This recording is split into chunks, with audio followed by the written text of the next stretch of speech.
All right, y'all ready to roll? All right, we are going to start. We are doing 3 weeks on the topic of Islam. I'm going to open in prayer, and then I'll kind of give you like an introduction deal. Lord, we ask that you would be with us. We ask that you would guide our conversations, our hearts, and our minds. And we ask that you would be present with us. In your name, amen. Amen. All right. Most of the time, I try to hide like what I believe until like the end. So I give you like all this information, and then at the end, I'm like, surprise! All that information was wrong. Here's what's real. The reason I'm sharing that with you is today I'm not gonna hide anything. I'm gonna give you all of my thoughts and feelings right up front. And the only thing that I ask is if you disagree with me, that you just at least come back for next week.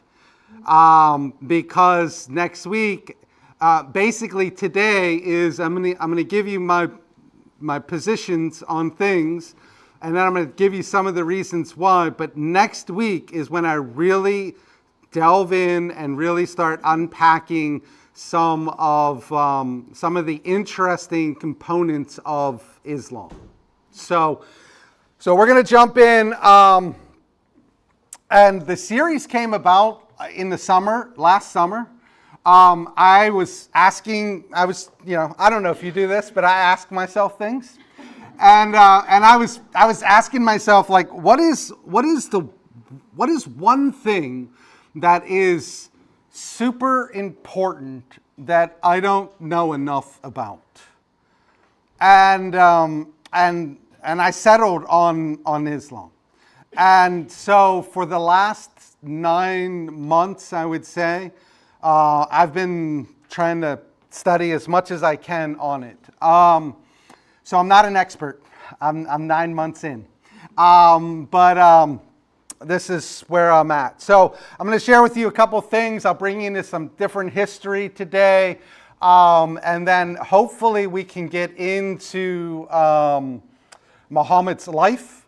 But I'm basically working through the premise of I want to tackle Islam through who is Muhammad, what did he do, how did he live, and what is the Quran, what does it teach, and those are my two main things that I'm going to be looking at. So I do want to make a very important distinction. I am talking today about Islam.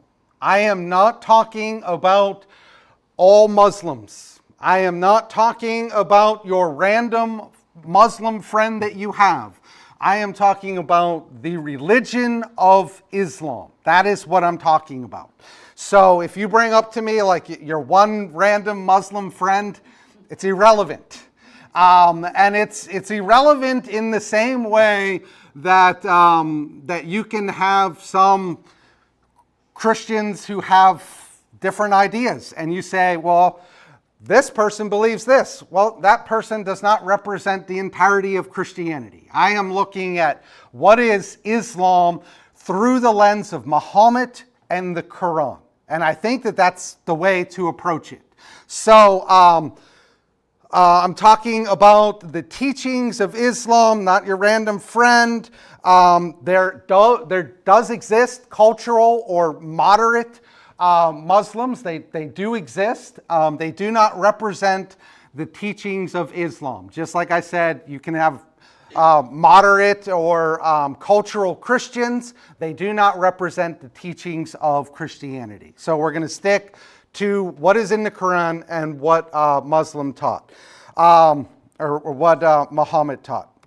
So your radical versus moderate Muslim. So I'm gonna walk you through this, and again, I'm giving you it all right up front. I'm not gonna hide anything.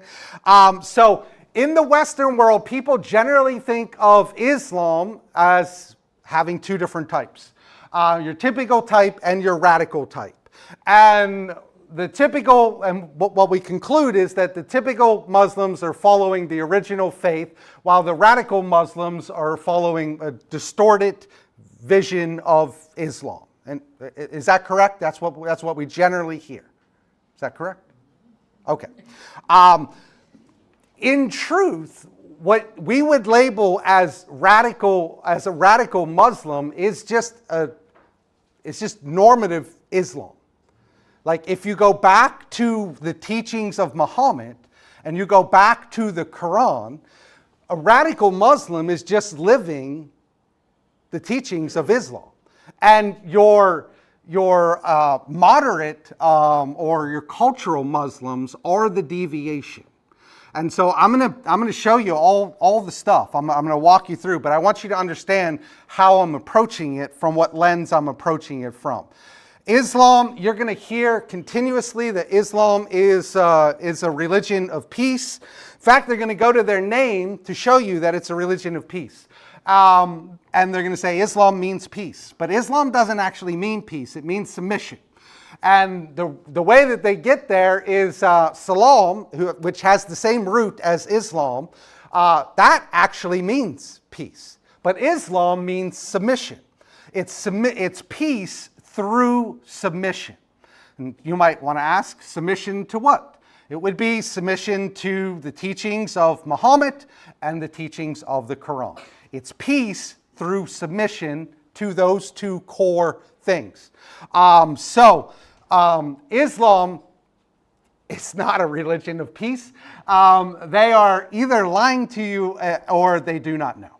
If people are telling you that Islam is a religion of peace, they are 100% lying to you or they have no idea. And I know this for a fact because there's no possible way that you could take a religion whose central figure is Muhammad and whose central book is the Quran and end up with a religion of peace. There's no possible way. And if you go through, and I would encourage you, go through and look at the life of Muhammad. Look at how he lived, look at what he taught, and read I forgot my Quran. Read the Quran. If you actually read that book, it tells you everything you need to know. If you actually go into the life of Muhammad, it tells you everything you need to know. They're not hiding anything. But there's no possible way that you could have your central figure be Muhammad and your central book be the Quran, and somehow you end up as a religion of peace. That's impossible. So that's my premise right there. Neither Muhammad nor the Quran preach peace. Those things are just not really a part of either Quran or the peace. So let's get into the Crusades. That's a fun place to go. So what have you heard about the Crusades?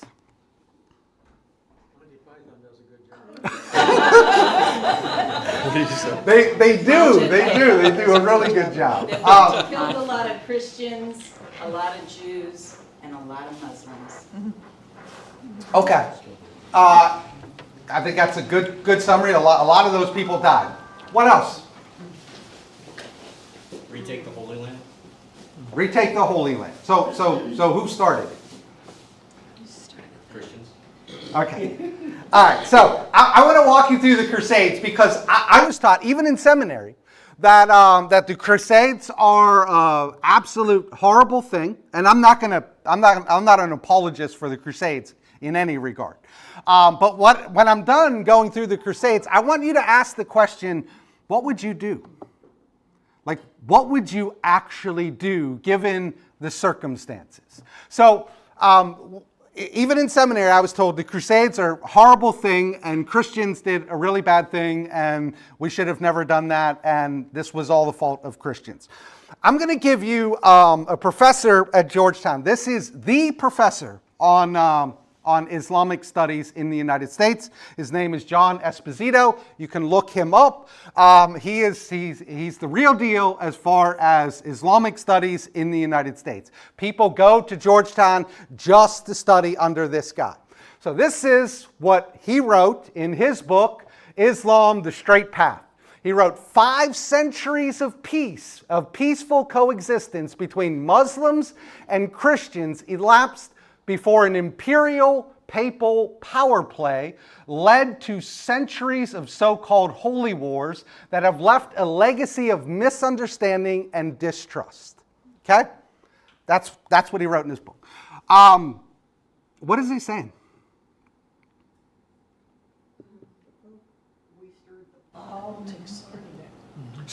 He's certainly saying we started. So what he's saying is 5 centuries before the Crusades, everything was peaceful coexistence. So the 5 centuries before the Crusades, peaceful coexistence between Muslims and Christians. Then you had an imperial papal power play, which means that Rome decided that they were going to attack the Muslims, and that has now left a legacy of misunderstanding and distrust, right?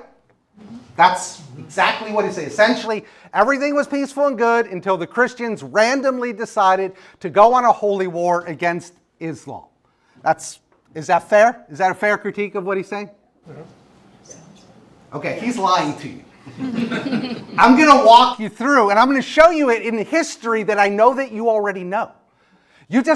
A lot of people just haven't put the pieces together, but you already know this history. He is lying to you, and a lot of them are lying to you. So, Christianity at 500 AD. This is Christianity at 500. Why did it come up? Oh, there we go. Christianity at 500 AD. We know Christianity started here, right? In the Middle East. We know that Christianity didn't start in North America, right? We know that it started in the Middle East.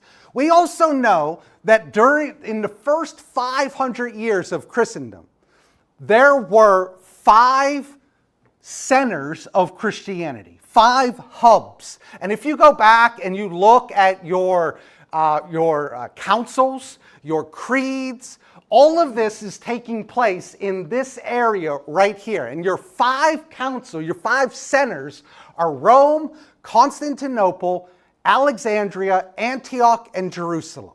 And if you go back and you read your Christian history in the first 500 years, you're going to find that pretty much everything happens right here. That's the first 500 years. When does Islam start? 700. Yes. 600. It's around 620. Around 620 you have Islam, and then it really starts moving around 632. That's kind of the birth of Islam. So about 130 years after this, you have the birth of Islam. Okay? Christianity spread along the Mediterranean. They basically circled the entire Mediterranean. They had Rome, they had Constantinople, you got Antioch right there, you got Jerusalem, and you got Alexandria. Those were the core hubs of Christianity. And it spread around there, not with warriors, but with missionaries. And you can read through your Bible and see the beginning of this. Where does Paul go? Paul goes up here. He's all over up there. So this is the very beginning of Christianity. Now, if you were to just fast forward 200 years. Now, Islam begins in 630, roughly. So if you were to just fast forward 200 years to 700, this is what the Middle East looks like. This is all the yellow and all the green is Islam. This is what it looks like 200 years later. This is 5 centuries before the Crusades. It's 5 centuries before the Crusades. We're only in 700. By 700, this whole area that was Christian is now Islam. The only one that's left is Rome. All the others fell. Constantinople fell, Alexandria fell, Antioch fell, and Jerusalem fell. They all fell in about 150 years. John Esposito just told you that we had 5 centuries of peaceful coexistence. In 150 years, the entire thing collapses. The only thing that's left is Rome. And why do you think that Rome is getting a little bit nervous? Being surrounded. They're surrounded. They are 100%, except up here, but they've already taken these islands. They've already got Spain. They're coming up here. Rome is super nervous. Are they ideological, theological warriors, or are they armies? They are definitely moving for the purpose of spreading Islam. With spears and shields, or okay, arrows? Yeah, knives, all the stuff. Because Islam starts here. This would be Saudi Arabia. This is Mecca. This is Medina. We're going to talk a lot about these. These are very important places. It starts here and it spreads out everywhere. But they systematically took over all of the Christian empire at the time. And they sat there for 500 years. They sat there for 500 years trying to negotiate, trying to figure out how do we peacefully coexist? And in the end, they decided not to. But what would you do? Is that what he meant by 500 years of peace? In his eyes, how does he rationalize what he said? I have no idea. Well, he had to have given some proof or some... There's no rationalizing it at all. Islam has completely taken over what was once Christian. And there is a push in the United States to talk about Christianity as though it's like the worst thing in the world, and to talk about Islam like it's the best thing in the world. And you can see that in your academic centers, and you can see it in news, and you can see it everywhere that you want to look for it. We're missing the Hebrews, though, in here. What happened to them? The Jews. Well, where would that be? That would be Jerusalem is right below Damascus there. So. yeah. Mm-hmm. Well, they're right there. Yeah, I know, but are they part of this conflict between Christianity and Islam? Yeah, of course, it was one of the pillars. I'm not actually bringing in the Jewish people. I'm particularly interested in the Christian side of it. But Jerusalem was one of the 5 pillars. So I share this because this is all 5 centuries before the Crusades. This is long before the Crusades. And you can see that the yellow is 661 to 900. That is when they're taking all of the yellow. So yeah, they're not dominating the Christian centers because they already did. But what they're doing is they're surrounding Rome because now they have Spain, now they have North Africa, now they have India. And so you can, and on my thing, the light green shows up better. But the bright yellow is the latter part. And that is it, and it basically is India, North Africa, is Spain, and these islands. The middle part is the rest of kind of Egypt, Syria, Baghdad, all that sort of thing. And then the green is here. So the Crusades were a response to a war that was long in process. Like we have been warring for the whole time. And it starts with them moving out of Saudi Arabia. The cause of the Crusaders were a response to 5 centuries of Islamic invasion. That, did I spell that right? Wiped. Yeah. Whoops. That basically wiped out Christianity from the Middle East and North Africa. In 1009 alone, Muslims destroyed 30,000 churches, it is estimated. And one of those churches was this church, Anybody familiar with that church? And where is that church located? Is that the Hagia Sophia? Hagia Sophia. In Dome of the Rock? Istanbul? This is built on the site of Christ's resurrection, crucifixion. This is largely considered the holiest place in Christendom. And so once they destroy that, this is basically what launched the Crusades. You've gone too far. You've taken the place that matters most to us. So Islam has two camps, and this is why they will tell you that they are a religion of peace. They divide the world into two camps. The first camp is the camp of Islam or peace. That is, those who belong to Islam are to be at peace with Allah and other Muslims. But what they don't tell you is that they view the world through another camp, which is the camp of war. And it's a permanent state of war with non-Muslims until they voluntarily submit to Allah or are conquered and forced to submit. You can look up all this stuff. This is Pakistan, where Hindus, for the last many, many decades, have been forced to convert to Islam. And there's tons of videos on what's taking place in Pakistan, but Hindus are being overrun there. And Hindus get it a little bit worse than we do, and I'll go into why. So anybody familiar with the Barbary Wars? Jim, of course. Ted? There we go. So this is the first war of our nation, was a war against Islam. And this is before we even elected our first president. Before we even elected our first president, we had ships that were sent out, and they were, in 1785, 2 American ships are captured by Muslim pirates, and they enslaved the entire crew.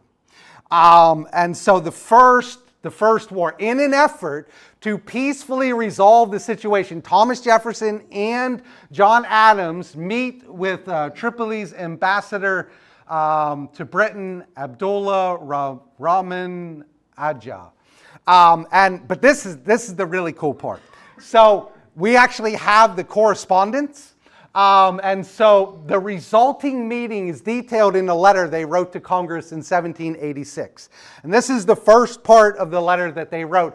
We took the liberty to make some inquiries concerning the grounds of their pretensions to make war upon nations who had done them no injury, and observed that we consider all mankind as our friends who had done us no wrong, nor had given us any provocation.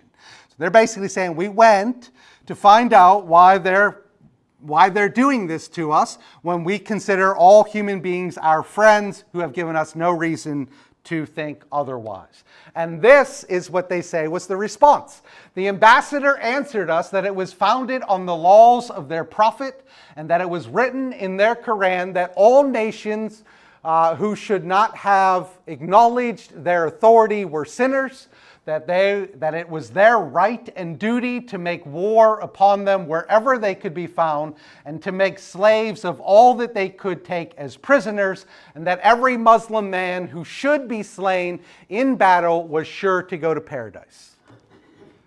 So that's the response that Thomas Jefferson and John Adams received. That's the response that they sent back to Congress in 1786, essentially saying, we are doing this because we are commanded by Allah through the Prophet Muhammad to do this, because it is recorded in the Quran and it clearly states it. So this is what you have with the founding fathers. Jim, did I do okay? Okay. Jim, what's that? From the halls of mountains to the shores. All right. Jim says I did okay, so I'm pretty sure I did. All right. Marines did it. That's why the Marine anthem is that. Oh, is it really? Yeah, the Marines freed the prisoners. So it's from the halls of Montezuma, which was in Mexico, to the shores of Tripoli in Libya, and they claimed the Marines were the ones who freed them. So That's really why cool. their anthem has that. That's super cool. I love it. All right, awesome. So Islam and our founding fathers, I'm pretty sure our founding fathers wanted nothing to do with Islam. The Constitution and freedom of religion simply means all Americans have the right to practice the religion of their choosing, including Islam. It does not mean that we should open up the borders and just welcome them in. It means that people that are here, who are already living here, if they shall choose to be Muslim and follow the Islamic faith, they are free to do that. But it doesn't mean that we just open up everything. Now, you can come to that conclusion, but that's, I think you're taking a leap there. Islam is simply incompatible with Western society, and you don't need to look any further than the idea of freedom of religion, because look at all of your Islamic states and tell me if they have freedom of religion there. So there's I'll walk you through all of the areas where this is problematic. And look, I understand if you want to label me that, I'm fine with that. But I would say that Islamophobia, by definition, is an irrational fear of Islam. It does not mean a hatred of Muslims. I have met many Muslims that I enjoy. I spent 4 days in Jordan, and I enjoyed it immensely, and the people were wonderful. But I do have a fear of Islam. My only correction to Islamophobia would be there is nothing irrational about fearing what's in the Quran and what Muhammad taught. There just isn't. And I'll walk you through. And just so you know, throughout this series, I am only using Islamic sources. I will not bring any Western sources in. It is all from the Quran or the Hadith or the biographies of Muhammad, which are all authoritative in Islam. Those are my only sources. So I'm not going to be pulling shady moves. It's all from what is clearly stated in those books. If you think I'm wrong about Islam, you probably haven't read the Quran. You probably haven't studied Muhammad. It does not take long of a study of Muhammad. I mean, you could go home today, and I really would. I'd encourage you to do it. You go home today, and you bring up how Muhammad lived, and what he taught, and what he did, and you'll be pretty amazed. And then you can go in and you can start looking at the Quran. That might take a little bit longer, but it's not pretty what's in there. Law versus grace. Christians tend to not understand Islam because we approach it from the lens of Western Christianity. And this is one of the main problems that we have, is that we say, well, we're one of the 5 major religions, and they're one of the 5 major religions, and therefore they must be somewhat similar in how they function. That could not be any further from the truth. There is no similarity in Islam and Christianity, absolutely zero. And in Islam, there is no relationship with God. There's no your heart. There's no how's your walk with Allah. None of that is part of Islam. It is central to Christianity. Much of Jesus' teaching is, I don't care about your outward actions. What I care about is here. There is nothing like that in Islam. It is basically a highly codified system in which everything you do in life falls into one of 5 categories. Either you are obligated to do it, it is recommended that you do it, it's neutral, it's discouraged, or it's forbidden. And they view their entire life through that lens. What am I doing, and what category does it fit into? It is essentially following the law, 100%. There is no, I have a relationship with Allah. That doesn't exist. There is what I am actually doing. Am I following the teachings of Muhammad and the teachings of the Quran? And if they're not, then they're in a little bit of trouble. But if they are, then they're doing good.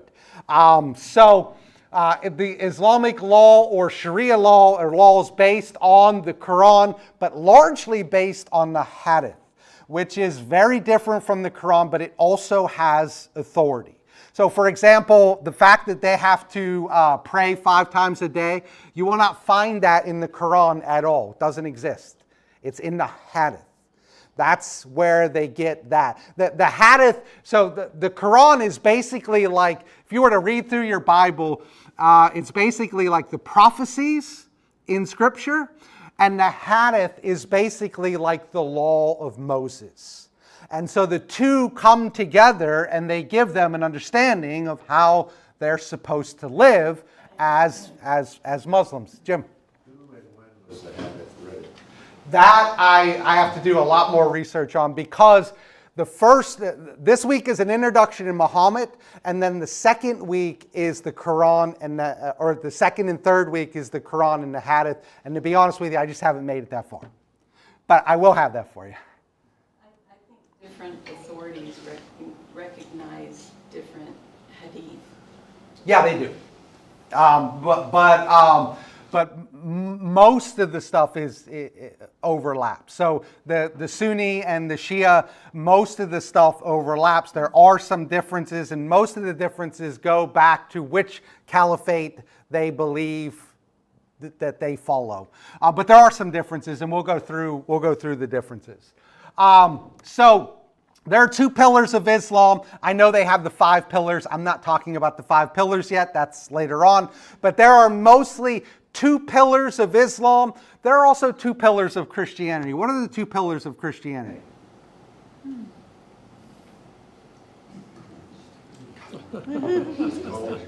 Grace, The Great Commandment? being saved by grace through faith. Sorry. Bigger. 2 pillars. Everything hangs on these 2.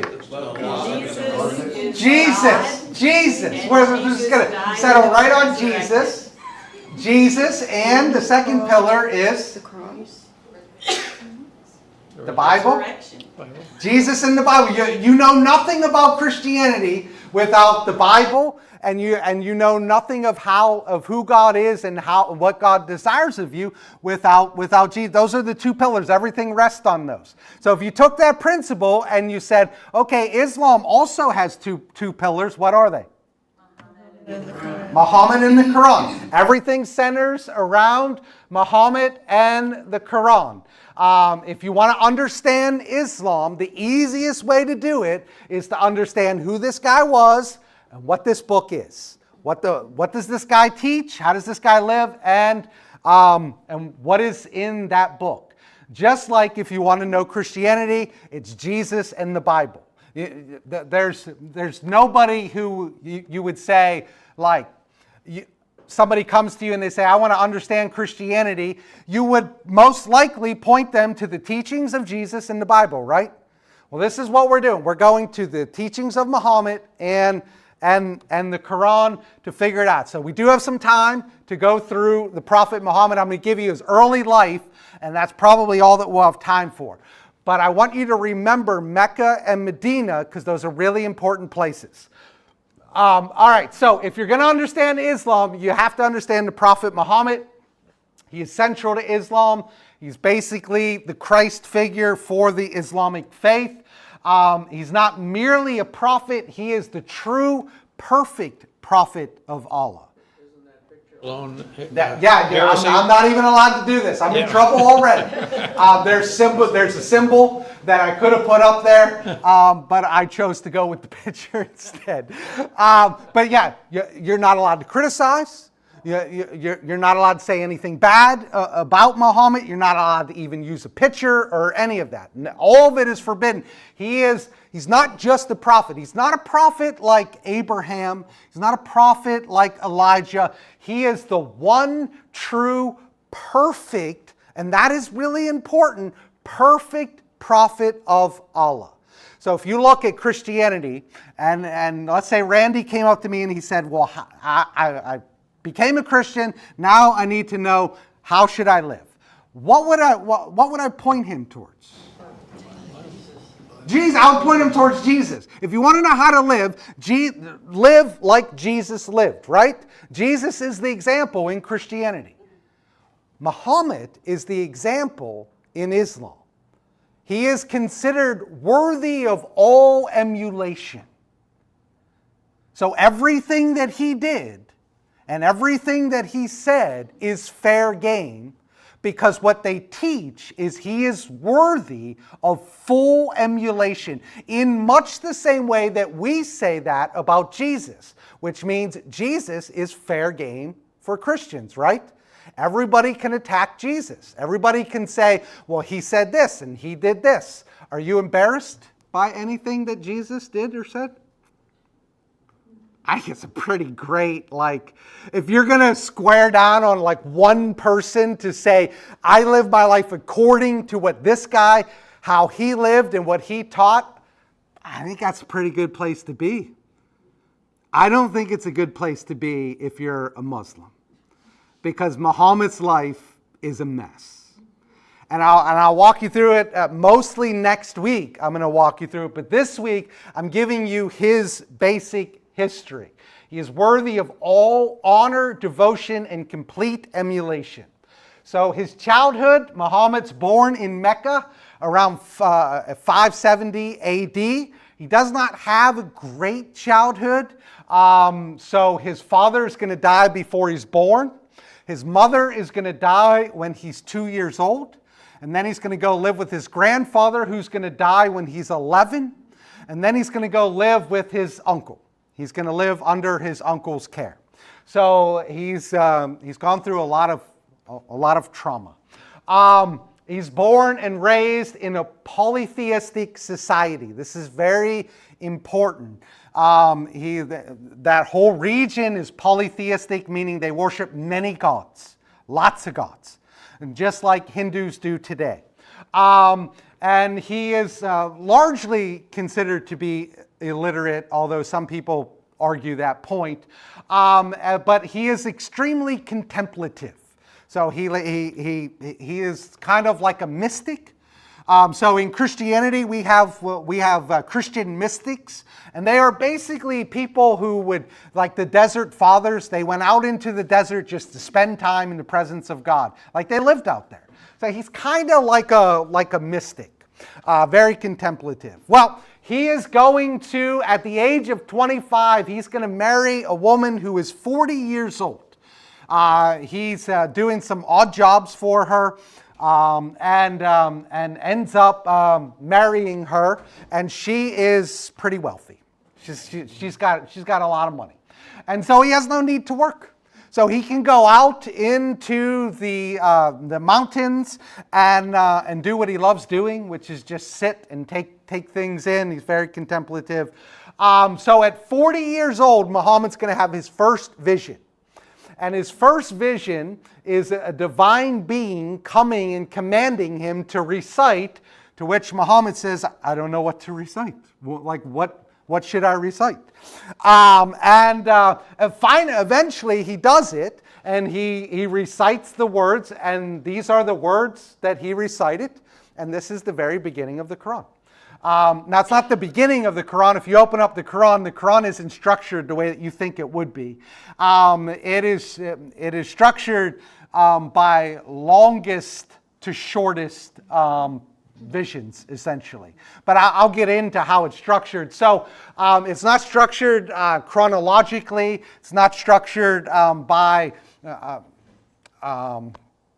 it's just simply structured like longest to shortest, which is a really strange way to organize something. But this is the very beginning of the Quran. Now, Muhammad is terrified by this encounter, as you all would be. If God came to you and said, recite, and you're like, I don't know what to recite, and then you started reciting. Like any time God visits you, it's joyous and it's also terrifying, right? So he's terrified by the encounter, but he continues to return to where he was because he wants further revelation. But for about a year, he gets nothing. No further revelation for over a year. And he is convinced that it was either a dream or an evil jinn that's putting thoughts in his mind. So he decides to kill himself. and he's going to jump off the cliff. And as he's about to kill himself, Allah appears, another vision, and gives him more things to write. He receives a new revelation from Allah to the pagan world. And that is basically what he's given early on is the idea of absolute monotheism. And absolute monotheism is basically there is only one God. We only worship one God. Remember, this is in a polytheistic society. Everybody around him is polytheistic. They worship many, many gods. But his visions, the heart of what Muhammad is putting out initially is there's one God, and Allah is that God. It's what is sometimes referred to as absolute monotheism.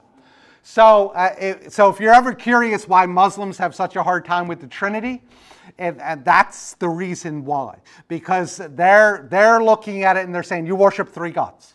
And although we know that we don't worship three gods, that is the big problem that they have with the Trinity, is that Islam functions as absolute monotheism.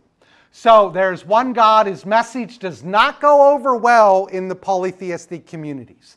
Although he tries spreading the message for 9 years in Mecca, it's very little success. He's got like 50 people that are behind him, and the rest of them want to kill him. And so he is going to end up fleeing from Mecca to Medina. And finally, he flees. And so this is going to change everything. When he flees from Mecca to Medina, that changes everything. So for the next 10 years, Muhammad is going to build up a significant following in Medina. They're open to it. They hear it. Now he's going to build up that. He's going to make converts by his message, and if they don't convert, then by the sword. And so he begins to gain strength here. And when he begins to gain strength, that is when peace falls out and the sword comes in hand. So the beginning part of his time in Medina, he is very much, let's go, let's hear my message, accept Islam. But later on, when his forces are really big, that is when he resorts to the sword. Regardless, for Muhammad, conversion is a conversion. And by the time of his death in 632, most of the region, Western Saudi Arabia, was Muslim. So we're talking about this whole region. He's actually going to go back into Mecca and take Mecca as well. The place where he was essentially kicked out. We say that he fled, but he was essentially kicked. It was die or leave. So that is where I'm going to bring you to today. And then this is all doctrine of Islam from here on out. And I'm going to walk you through some of the very problematic moments and events and teachings in Muhammad's life next week. And I'm also going to walk you, I'm going to show it to you in the Quran. So it's not just going to be, I think Muhammad this, I'm actually going to show it to you. In every point, I'm going to give you multiple verses in the Quran. So, and in the Hadith as well. But we're going to look at the theology of Muhammad and his life next week, and then the week after that, we're going to go into the Quran and go from there. But that is my starting premise, and if you disagree with me, just hang in there with me for another week. Just give me another week. Good deal? That is Islam Part 1. We're done.